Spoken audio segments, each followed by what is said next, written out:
Prime Minister Antonio Rodriguez has addressed the Congress of Deputies at the start of the new year 1817. He has said the following: "In a time of chaos, Spain has stood strong, and now, free of the influence of foreign powers. With our friends the French to our side, the Portuguese menace is neutered, and as such the only foreseeable threat to our nation removed. As such, it is time for stability and unity. Though I hear various calls for reform, I make a caution to not rock the boat, lest the fabric of Spain fall under threat. As such, the Frente Conservador will remain a united force, so long as it is within my power to lead it. I believe that we have accomplished much, and we should celebrate that rather than asking for more. Regardless, Happy New Year, and here's to another year of our king's health and our party's success." General Rafael de Riego nominated leader of the United Front of Spain. Following the party's congress, Riego was formally put forward as the party's leader. This is a major gain for the Reformist Party, who up until now lacked any major figures which matched the political cachet of the Frente Conservador. Riego, in his acceptance speech, stated, quote, "I am honored to serve as this fair party's leader, and will do all within my power to ensure that this nation marches forward rather than backwards. I do not share the Prime Minister's sentiment that now is not the time to rock the boat, as I believe that the stability they speak of is in all truth complacency. As such, I will continue moving ahead, lest our nation be stuck behind." Prime Minister Alfonso Rodriguez has not commented on the situation, though rumors say many within his party are concerned.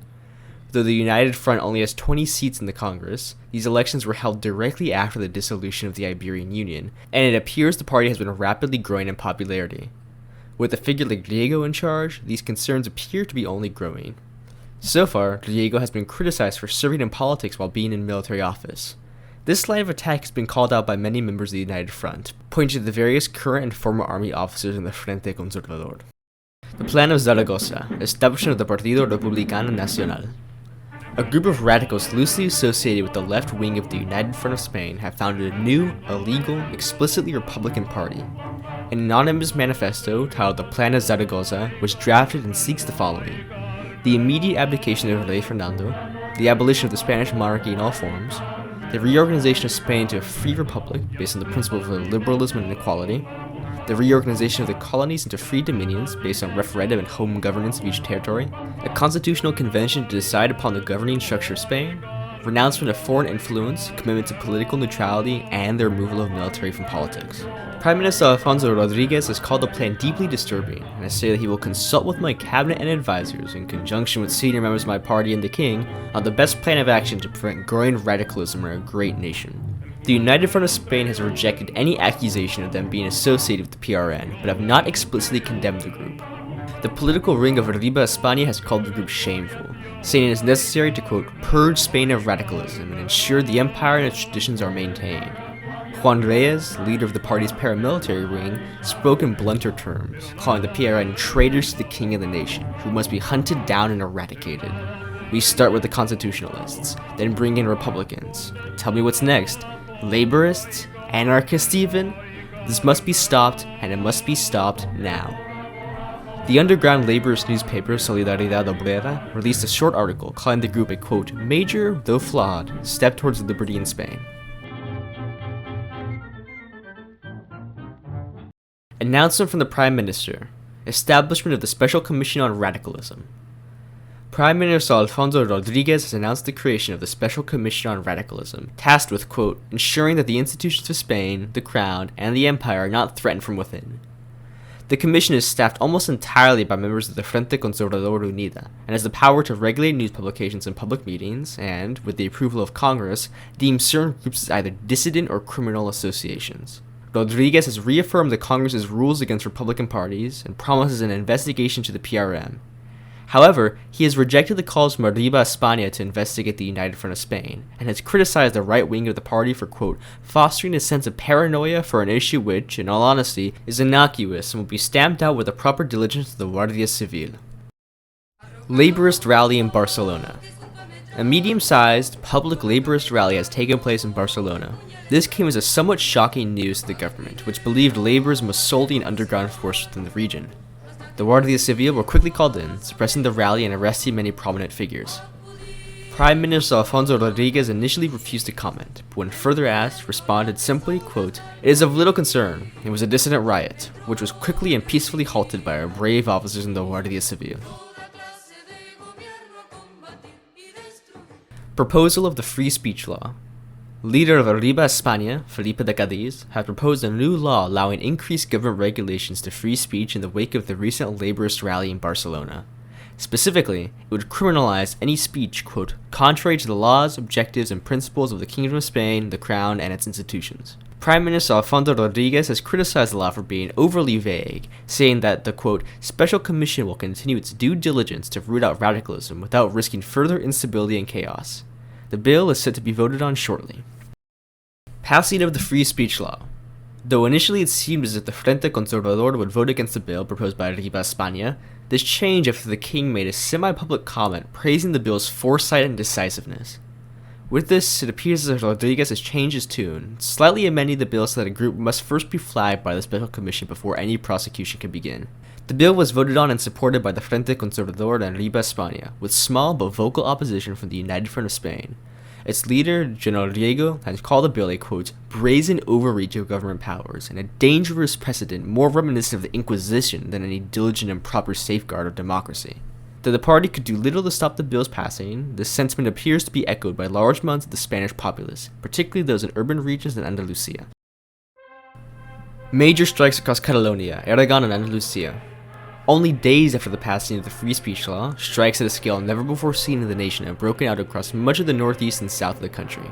Paulo, one of the leading figures of these strikes, has said in a recent speech that it is, quote, "finally necessary for the workers of Spain to push back against the tyranny which the government has brought and which will continue, if unopposed, to bring us back to the 16th century and under the yoke of tyrants. No more! No more!" Solidaridad Obrera has also made a statement, saying, quote, "This is one of the most glorious events in recent memory, and something truly unprecedented in this country. The day will come with the guns and bayonets. We outnumber them. This demonstration is proof that the working class of Spain are not willing to bend over to continued exploitation, and not only have the sentiment of dissatisfaction, but possess the zeal necessary to turn it into real action. This, I believe, is just the beginning, and as such, we must hold strong." Assassination of Paulo León. Rumors say Arriba España involved. Paulo León, a key member of the Laborist protests of recent, was assassinated by paramilitaries believed to be associated with the Arriba España party. Though the party themselves denies any allegations, they have not elaborated any further on either the assassins' affiliation or the extent of their relation to paramilitaries more broadly. The Frente Conservador has remained mostly silent, with the exception of a comment by Alfonso Rodriguez condemning all forms of political violence, whether on the left or the right. It also appears as if both the Laborist People's League, responsible for many of the strikes, and the underground army, responsible for the assassination, are to be labeled as criminal organizations by the Special Commission on Radicalism, carrying a much harsher penalty than the dissident group status previously given to them. Strikes escalate, criminal organizations listed. In response to the continued violence of late, Prime Minister Alfonso Rodriguez and the rest of the Special Commission have come out with a list of groups upgraded to the status of criminal organization. These are the Laborist People's League, a major Laborist party and pseudo-union, the Underground Army, a far-right ultra group affiliated with the recent assassination, Federación Anarquista de España, an underground anarchist cell believed to be in contact with Robert Owens and other members of the London International, La Liga de Obreros Unidas, a Laborist union affiliated with the Alliance de Friana Abierta. Notably absent is the Partido Republicano Nacional, the largest known Republican group in the nation. Members of Arriba España have fiercely criticized him for his omission of this and other similar groups, but in response, Rodriguez stated that the title of criminal organization is, quote, "only for the most violent and basest organizations in this land, worthy of immediate police intervention. As such, I believe the simple title of dissident is sufficient for the PRA and other similar groups, both to prevent said groups from resorting to more violent measures and to avoid alienating the public at large. Our main priority at this moment is the stability and the safety of all citizens. As such, we only resort to drastic measures when absolutely necessitated by these groups' drastic actions. So then, I want to reassure all that these are not prescriptions nor political purges, but rather measures for safety and security no different than would be taken on any other criminals. It is a fine road we walk, but it is one we shall do together." The Frente Conservador has universally rallied behind this sentiment. The United Front of Spain has made no comment. The United Front of Spain demands investigation into assassination. As more information is released about the underground army and their connections to the paramilitary portions of Arriba España, the United Front of Spain has called for a formal parliamentary inquiry into the group's connections, funding, and motives. Quote, "While much focus is placed on the left, it is important to mention how the only death as of now has been caused by the ultra-royalists and the extreme right. Given the underground army's recent formal labeling as a criminal organization, I find it completely reasonable that we fully investigate the ties this group has to Arriba España, particularly in the party's militant groups. As a general myself, I can attest to the importance of discipline and non-partisanship when it comes to force of arms, and if we allow political violence like this, especially weapons and so-called underground armies, it risks tearing apart this nation entirely. Certainly not to the benefit of us liberals who wish for Spain to march forward with time, and not even to the benefit of those conservatives who wish to conserve something other than utter violence in the ashes of what was once Spain." The Prime Minister was hesitant at first, but as the trial progressed and more connections towards Arriba España were established, he agreed on a more general, quote, investigation into paramilitarism and radicalism on the fringes of the Congress. Notably, this investigation is only targeted towards the paramilitary wings of Arriba España, and specifically their leader Juan Reyes, but does not target the political party itself. Snap elections called by the Prime Minister. In reaction to the growing radicalization of both the left and right fringes of the nation, Prime Minister Alfonso Reyes has called for new elections to be held in a month's time. He has released the following statement on the matter. Quote, "Spain is facing a precarious future, and as such I believe it necessary to reaffirm the mandate that I have maintained ever since the dissolution of Iberia. In the wake of growing political violence and radicalization from the ultras and Republicans alike, I urge this nation towards unity. To the right, I ask you, do you want to follow the footsteps of our neighbors to the west? Do you wish to fight for the king only for an Antonio Carmona to usurp all power and a dictatorship in all but name? The king is represented by our own party. His respect is guaranteed, and I have served with his consent and approval for nearly a decade. And to the left, do you wish that these reforms you speak of tear the nation apart entirely? Do you wish us to follow the mold of the Austrians, or even, God forbid, the British? Let us come together as Spaniards. Let us come together as one, lest we be torn apart entirely. Viva España!" This came as a shock to many, both in the government and the public at large. The general belief is that Rodriguez is banking on the current overwhelming electoral majority and popularity amongst moderates for his Frente Conservadora Unida, as well as the increasing unpopularity of Arriba España as their connections to illegal right-wing paramilitaries has been increasingly uncovered. It is a gamble that, if successful, will preempt any further electoral losses to both Arriba España and the United Front, ensuring another 5 years of FCU rule. However, it is still a major risk, and with the growing popularity of both the left and the right, in addition to the continued strikes, it is unclear what lies ahead. Ammar Jawad arrived in Zaragoza. At a shocking turn of events, and barely a week before the election, the famous revolutionary Ammar Jawad has arrived in Spain. In the city of Zaragoza, to onlooking crowds, he gave the following address. Quote, "I'm glad to be here once more, a nation which is at the crossroads once again. You, my brave Spaniards, are at the turning point between a potentially new and free future or a swing back to the past. The reactionaries, like always, will attempt to maintain their power at any violent excesses necessary. They will come with guns and bayonets, masked with the king's words, to bring you back into chains. Do not let this happen. Breathe in your newfound freedoms and fight for them to your last breath. I wish you the best, and fight on, Spaniards." He has since vanished from the public, as right-wing paramilitaries rapidly descended upon the city. This visit seemed to surprise the government as much as anyone else, as they had been rapidly scrambling to act. It appears the sheer surprise of the visit has impeded the government's attempts to apprehend him, with local police standing in shocked disbelief until they had already fled. Government response to Ammar's visit. Following his visit, there have been many calls by the right to immediately search for and arrest the famous revolutionary. Somewhat surprisingly, however, Alfonso Reyes claimed that he would take no further action until after the election. This is perhaps due to a wider worsening of relations between the Frente Conservadora and Arriba España, which has grown increasingly radical and enveloped in scandal. The final straw may have been the killing of 26 Laborist protesters in Zaragoza by ultra-royalist militias following Ammar's speech, as the right's escalating violence has gradually eclipsed the strikes. In a rare event of unity, General Riego and the United Front of Spain have stood by the Prime Minister, perhaps signaling that both sides consider the right to be the greater threat. The King speaks, demands action. The King has made a public comment in reaction to the situation of late, saying that I, quote, "believe it necessary to immediately act and expel all foreign radicals from Spain before their corrupting influence breaks down the roots of proper Spanish society." This appears to be a very thinly veiled attack on the Prime Minister's decision not to arrest Ammar Jawad. The King's open disavowal, however, has so far done little to sway the Prime Minister's move, and while Arriba España has fiercely criticized him for it, the PM and the government appear to be mostly ignoring any remarks of the king.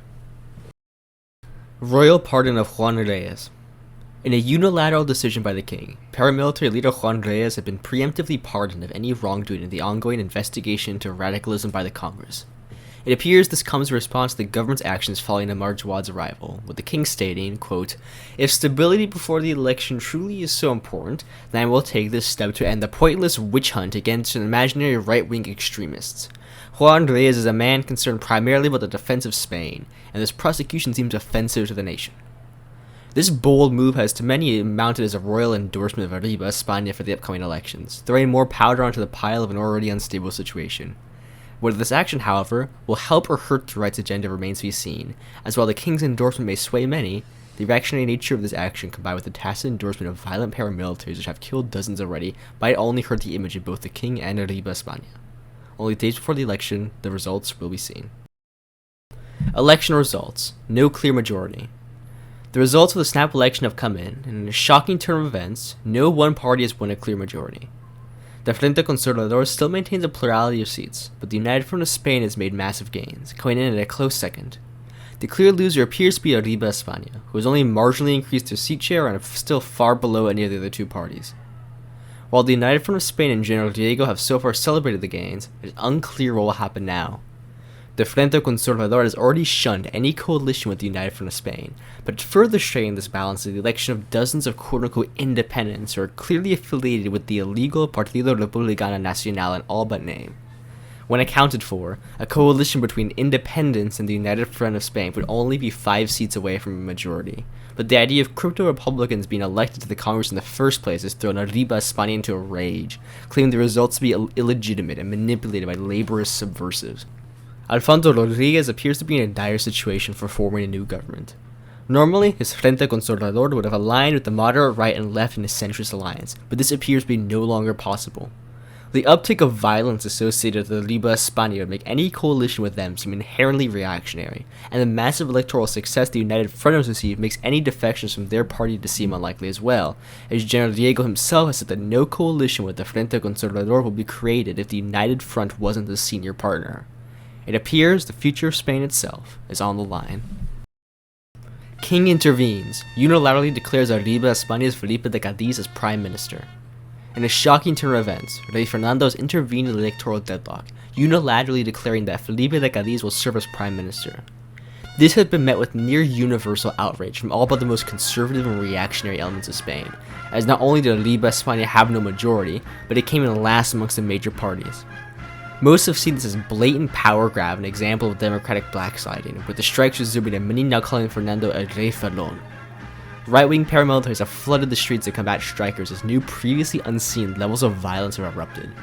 Felipe de Cádiz initially intended to make an inaugural address before the Congress of Deputies, but with the escalating unrest, this now seems too dangerous. The king has since ordered the military act to suppress the strikes, but so far the response is unclear. This is a very much developing story. More information shortly.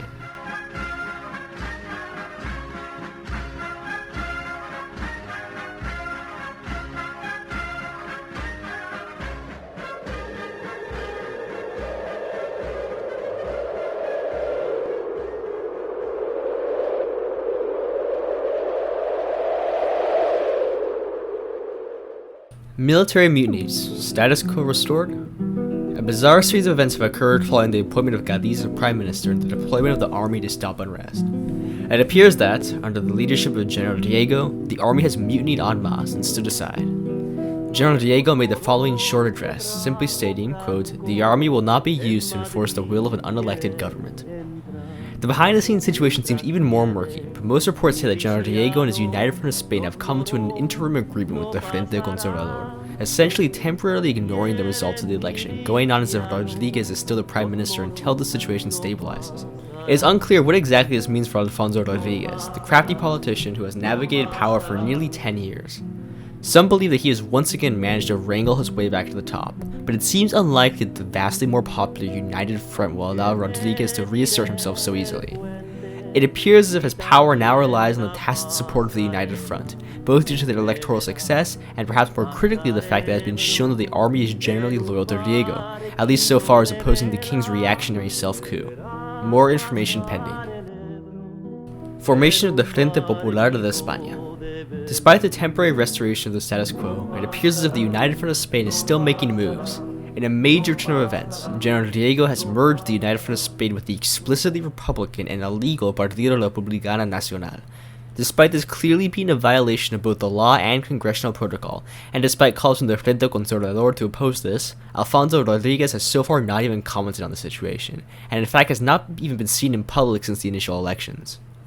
It appears as if something is in the works behind the scenes, but what it is isn't exactly clear. For now, the nation waits with bated breath, as both the right and the left watches in anxious anticipation of what's ahead. Announcement for the Prime Minister, the King's abdication, proclamation of the Spanish Republic. In a surprise to almost everybody, Prime Minister Alfonso Rodriguez has addressed the nation from a window in the Plaza Mayor, announcing, quote, "The King has informed me of and personally tendered his formal abdication from the throne of Spain, Castile, Aragon, and all possessions of the Spanish Empire, effective immediately and without equivocation, throughout all of the lands previously under my dominion." The utterly shocked onlookers only had seconds to collect themselves before the next stunning declaration was read by Alfonso, stating, quote, "As such, I find it necessary to immediately proclaim the beginning of a Spanish Republic, governed by the consent and will of the people of Spain, and which a constitution shall be organized immediately upon the conclusion of new elections, which will be held within the week." He then officially announced his resignation as Prime Minister and retirement from politics, before reportedly fleeing the city to his countryside estate. With this, quite possibly the most bizarre event in Spain's entire history has been concluded. The strikes have since ended, and while ultra-royalists took the streets, almost all were quickly subdued by General Riego's forces. Some questions still remain, particularly the King's abdication. Many reports state that the King had not in fact abdicated, and that Alfonso made the declaration unilaterally. This seems likely, especially with rumors of the King frantically writing letters to the capital, which were all intercepted by the Frente Conservador. However, it appears as it is too late to go back, with the FPE and FCU both preparing for the new elections. This series of declarations has sent shockwaves throughout the entirety of Spain, as the old order of Spain, and centuries-old monarchy, has seemingly ended quietly, with almost no violence or fanfare. Results of the elections. Frente Popular de España wins in a landslide. Rumors arise of the King fleeing. Following the new round of elections, the Frente Popular de España has won in an utter landslide. With public confidence in the Frente Conservador shattered, their figurehead in retirement, and a general distaste for the right following the King's attempted self-coup, it appears that the Republic will remain in force. The process of drafting a new constitution will be led by General Rafael de Riego. Though rumors have surfaced that the King has fled the country, the process of the transition of government has remained unchanged. Riego has announced the constitution will be based on, quote, "liberal values, the guarantee of basic liberties, and the respect and consent of the people of Spain."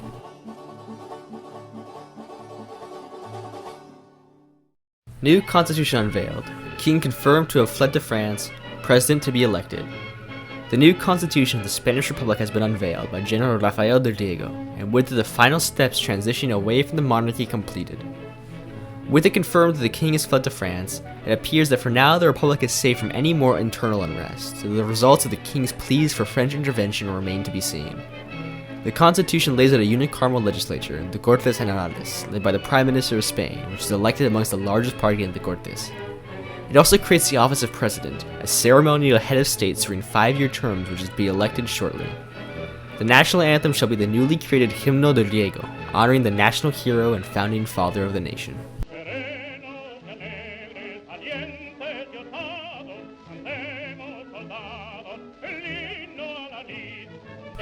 King flees to Sicily, President elected. The first piece of news is the flight of King Ferdinand to Sicily, following the failure to convince the French to intervene on his behalf.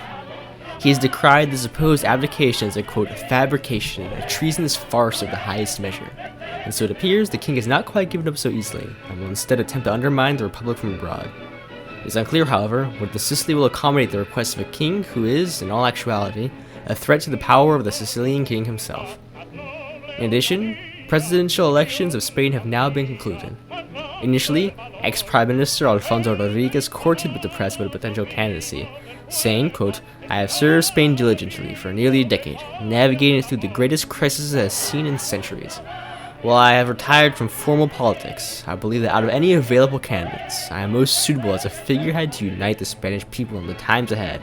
With Riego as the presumptive prime minister, I have absolutely no doubt in the competency of the new government, and I would be happy to serve under it.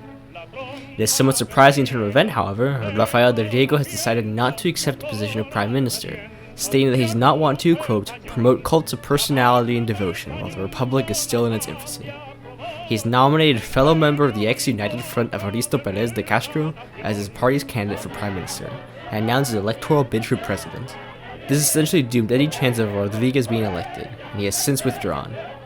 Riego was inaugurated this afternoon, beginning a new era in Spain, and with it, quietly ending the era of Alfonso Rodriguez, the master of Spanish politics for over a decade, until his own machinations seemingly brought him crashing down. Announcement from the great caudillo Antonio Carmona, the travesty of Spain. I stand here laughing at my former counterpart in Madrid, who after all of his attempts at power, shamefully acquiesced to a republic as his own conservative party couldn't keep the left or the right under his control. While Alfonso Rodriguez may have been standing against the wind, I ask you now, my former caudillo, who is standing now? However, I must also take my time to decry the pathetic republic which has arose in our Iberian brothers, and contrast it with our mighty strength. One of these days I will tell the newly elected President Riego my personal advice of how to put his country back on track. I'm operating, of course, under the impression that Riego is simply using this republic as a means for his own control, for if he isn't, he's truly as naive as the Laborists who put him into power. I will say that while I am a monarchist, I have no particular hatred towards a republic if properly orientated. Thomas Bradford has brilliantly shown how a republic with a strong leader can be even more effective than the monarchies of old, and I admire Friedrich Bohem's Kanzaiism as a strong hand that doesn't hide behind the pretense of republicanism. Regardless, Spain does neither, and I will continue laughing as they sink further into decay. And while I of course respect the monarchy, I will also say that only a Spanish king could flee with his tail between his legs if it was failing to coup the government and failing to convince the French to aid. And now an absurd republic rules the land, one which could easily be knocked over with the slightest breeze flowing through the sails of the Portuguese Navy.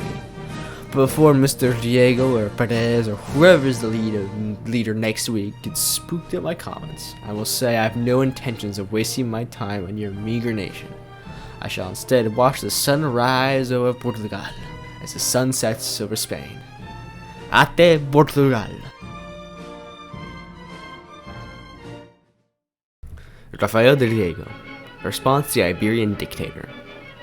Our nation has endured one of the most precarious times in centuries, but faced with the specter of tyranny and dictatorship, the people of Spain have fought back, and thrown off the evils which risk casting the Spanish people into slavery once again. I will forever be proud of this, as well as my participation in the founding of this republic. I believe that its successes so far are self-evident, but it appears that a simple-minded dictator does not think the same.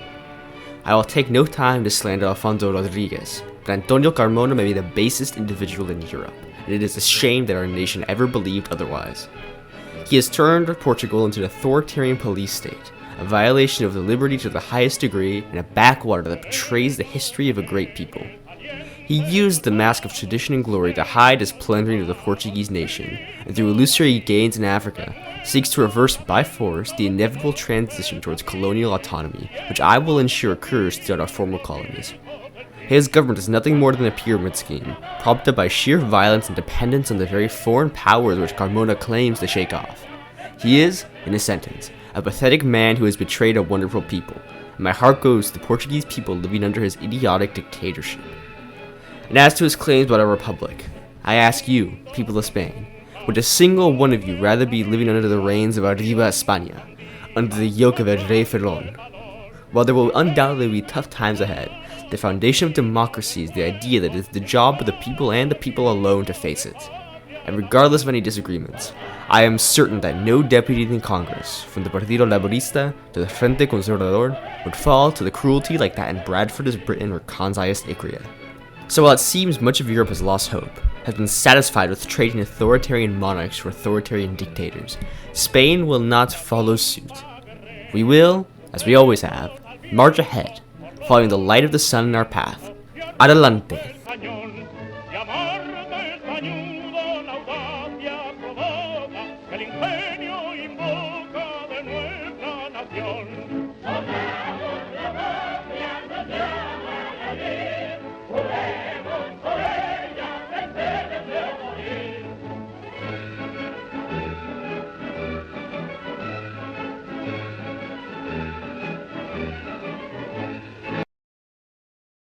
From the editorial board, the eulogy of Alfonso Rodriguez. We, from the editorial board of Solidaridad Obrera, are truly saddened to announce the death of Alfonso Rodriguez, who, following a short-lived and doomed bid for the presidency, has starved to death due to his newfound political irrelevantness. It is a tragic fate for a man who, for 10 years, has kept the nation of Spain in his pocket, though we can't forget the pockets of all of his friends and associates making up his Frente Conservador. With his presumed, or at least de facto, death, we must reflect on his great life.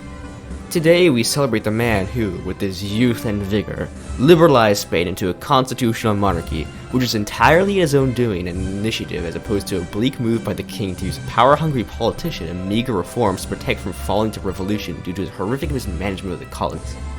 With this, the Frente Conservador was born, a true force of stability and moderation in the great nation of Spain. We also cannot forget his crowning accomplishment, the Iberian Union, the idea of a genius to ensure the continued position of the Spanish Empire at the forefront of the world. He recognized that we and the Portuguese are brothers, and that Antonio Carmona was just as much of a man of reform as he was.